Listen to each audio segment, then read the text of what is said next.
When Emma came back from her girls-only trip to Mexico, I didn't expect her first words to be, "We need to talk." Those 4 words, cold, heavy, flat, cracked something inside me before she even told me what they meant. I had spent the week missing her, counting down days, cooking her favorite pasta for her return.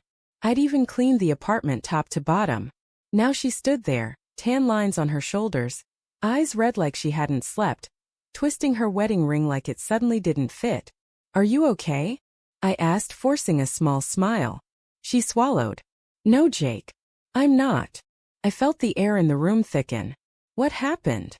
She sat down on the couch, staring at her hands. "Something happened on the trip." That's when everything inside me went silent. No sound, no heartbeat, just a stillness before a storm. "What do you mean? Something happened?" I asked, even though I already knew. Her voice cracked. I slept with someone." The words didn't sound real. They just hung there like smoke. I blinked, unable to process. "You what?" She covered her face, tears spilling through her fingers. "I was drunk and it just happened. It didn't mean anything." Didn't mean anything. That phrase hit harder than the confession itself. Like love, trust, marriage, all those years, meant less than a few blurry hours in a resort bed. "Who?" I demanded, my voice colder than I expected. "I don't even know," she whispered. "He was a friend of one of the girls' boyfriends. I barely remember." I laughed. A hollow, bitter laugh that made her flinch. "So that's what our marriage is worth to you? A night you barely remember?" She reached for me. "Jake, please." I pulled away. "Don't." She cried harder then, but I couldn't feel anything for her anymore. Not sympathy, not love. Just disbelief. After a long silence, she said, "There's more." My chest tightened. "What else could there possibly be, Emma?" She took a shaky breath. "I went to the doctor yesterday, and they said I tested positive for chlamydia." I felt my stomach drop. "You what?" Her voice was barely a whisper. "I might have given it to you." For a moment I just stared at her. Then I walked straight to the bathroom and slammed the door. My reflection in the mirror looked foreign, pale, furious, broken. The next morning I got tested. Positive. That was the day the love I had for her died. The following weeks were a blur of silence and half-hearted apologies. She tried to fix things, therapy sessions, crying fits, long texts at work, but the damage was irreversible. Every time I looked at her, all I saw was betrayal. Every time she touched me, I felt contamination, not comfort. Then, 3 weeks later, she told me she was pregnant. I remember the scene vividly. She was sitting at the kitchen table, hands trembling, pregnancy test beside her. "Jake," she said softly, "I'm late. I took a test. It's positive." I didn't say a word. "I don't know if it's yours," she added, voice cracking. "I'm so sorry." That's when I laughed again, that same cold, hollow laugh. "Of course you don't." She started sobbing, saying she'd do anything to prove she loved me, that she'd make it right. But there was no making it right. Not when a child, possibly someone else's, was growing inside her. That night I slept on the couch. The next day I started planning. I wasn't going to scream or break things. I wasn't going to make a scene. I wanted something quieter, colder, something that would stay with her like what she did to me. I waited for her to think we were healing. For 2 months I played the part of the forgiving husband.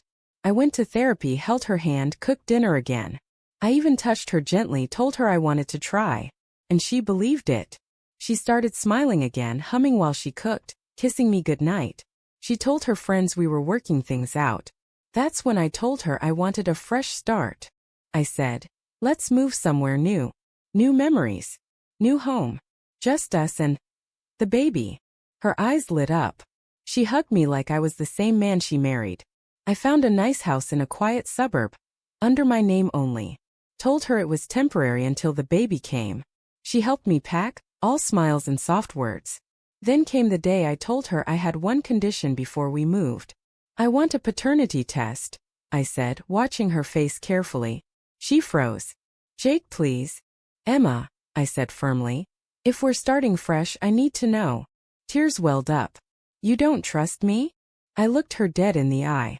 "You gave me an STD, Emma. You cheated on a girls-only trip. What exactly here deserves trust?" She said nothing. A week later we got the results. Not mine. When I opened that envelope, I didn't feel rage or sorrow. Just peace. A cold, numbing peace. That night I cooked dinner. Her favorite, creamy garlic pasta, the same one I'd made before her confession. She came home from work looking tired but hopeful. "Smells amazing," she said softly, touching my shoulder. "Yeah," I said. "Thought we'd celebrate the truth." Her smile faltered. "What truth?" I placed the envelope on the table. "That you've been lying to me for months." Her hands trembled as she opened it. Her face went pale. "Jake." I held up my hand. "No. Don't. You had your chance." Tears streamed down her cheeks. "Please, we can still." I cut her off. "I already sold the apartment." "The new house?" "It's in my name only. You can stay here until tomorrow." She shook her head, panic rising. "You can't just throw me out." "I can," I said quietly. "And I am." I walked to the bedroom, grabbed her packed suitcase, the same one she took to Mexico, and placed it by the door. She broke down completely then, sobbing into her hands. "I made a mistake, Jake. I was scared drunk, stupid. But I love you." I stared at her. "You don't love me. You love the idea of what I gave you. Stability. Trust. Someone who would forgive anything. But that man doesn't exist anymore." She reached for me, but I stepped back. "Go." The next morning she left. No dramatic goodbye, no last-minute begging. Just silence. I watched from the window as she got into a cab, her suitcase bumping over the curb. For a moment a memory flashed. The day we first met at the bookstore, her laugh echoing down the aisles. That girl was gone. And I finally let her go too.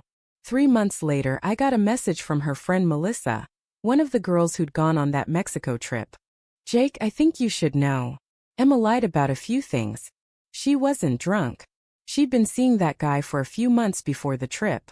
She told us she was thinking about leaving you." I stared at the message, then simply replied, "Thank you for telling me." She already did. Time has a strange way of dulling pain but sharpening memory. I got treated, moved into the new house, and started rebuilding my life. The silence felt heavy at first, but eventually it became peace. One day a letter arrived. It was from Emma. No return address.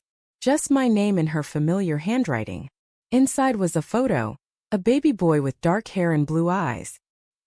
"He's not yours, but he has your kindness," she wrote. "I wish I could undo everything. I hope one day you find someone who deserves the kind of love you gave me."